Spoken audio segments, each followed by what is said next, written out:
Leaky gut is responsible for a wide range of signs and symptoms. The term leaky gut refers to the breakdown of tight junctions that hold together the cells of the intestinal lining. So when this border is compromised, it can no longer prevent unwanted materials from entering the bloodstream. Materials such as undigested foods, mycotoxins, inflammatory particulates from bacteria like lipopolysaccharides, and also potentially problematic proteins such as gluten and casein. It's important to understand that a leaky gut is not a root cause in itself. There's always something that is promoting the degeneration of the intestinal barrier.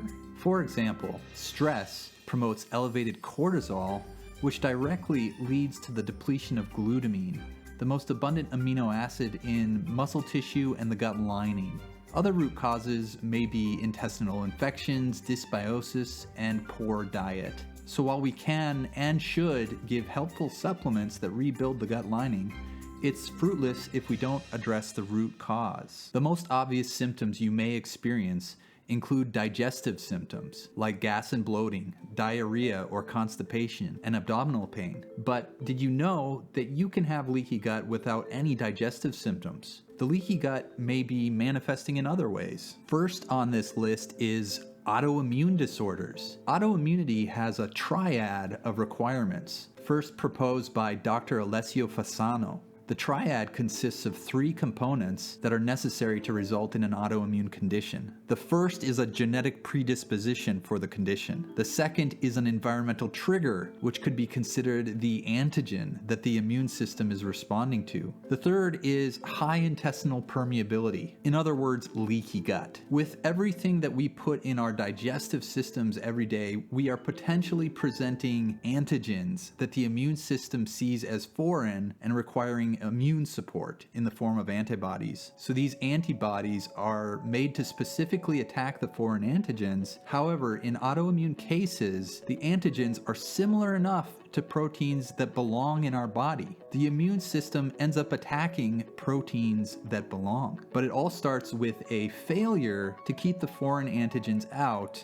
With the intestinal barrier in place, the antigenic load being presented to the immune system decreases, which in turn decreases autoimmune antibody production. So whether it's Hashimoto's thyroiditis or rheumatoid arthritis or any other autoimmune condition, it's important to check for a leaky gut and correct it. Another set of signs and symptoms show up on the skin. In some cases, these are autoimmune in nature, such as eczema or psoriasis. However, there are also allergic reactions from an abundance of antigens being exposed to the blood and creating a histamine reaction.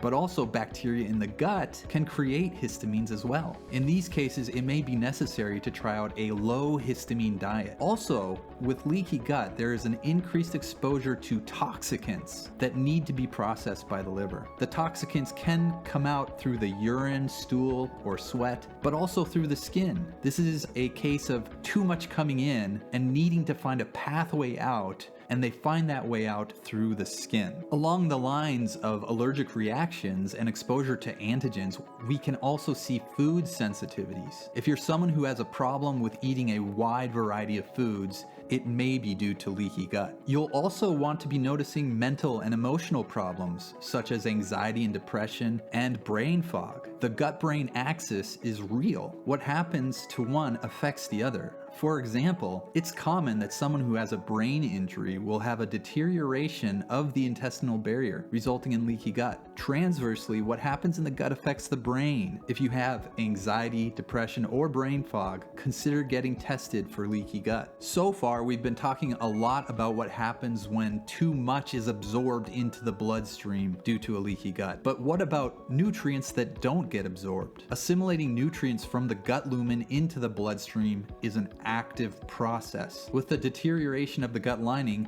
Those active mechanisms of nutrient absorption are compromised and can result in nutrient insufficiencies, even if you're eating plenty of healthy foods. The most severe cases may see muscle atrophy, or you may experience fatigue. However, there can also be signs for any number of nutrient and vitamin insufficiencies. Now, what about testing? How do you get tested for a leaky gut? The standard for testing is a lactulose mannitol test. Lactulose and mannitol are large molecules that should have only a small percentage of uptake through the intestinal barrier. So we can test if a high percentage of lactulose and mannitol leak through the barrier by testing urine before and after drinking a concoction with these molecules. So how do you treat a leaky gut? When it comes to treatment, we've all been trained to think we just need to take the right pill to correct our condition. And while it is true that there are some supplements that can help reverse a leaky gut, it's still important to go deeper. First of all, we need to explore a root cause. Second, we should be treating the whole gut, including the microbiome and infections and any insufficiencies with pancreatic enzymes, hydrochloric acid in the stomach, or bile salts. Root causes can come from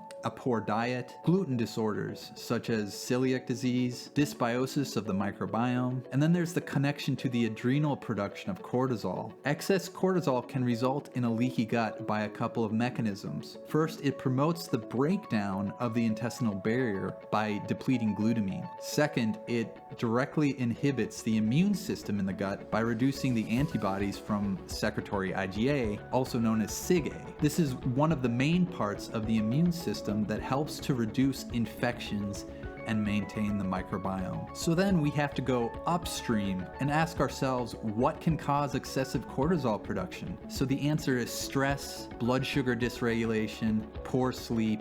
So potentially to treat the root cause of your leaky gut, it comes back to managing stress, eating for stable regulation of blood sugar, and getting good sleep. When it comes to supplements, glutamine is the major player for rebuilding the intestinal barrier and mucosal lining. We can also use DGL, slippery elm, and marshmallow root, which enhance the protective mucosal lining. And don't forget, this may just be the tip of the iceberg. If there's an infection, an imbalance in the microbiome, that will also need to be addressed. If SIG-A levels show up lower, it's important to get the adrenals tested and treated as well. Thank you for watching to the end of this video. I'm treating leaky gut all the time in my clinic, so if you need a consultation, please see the link in the description below to set up an appointment.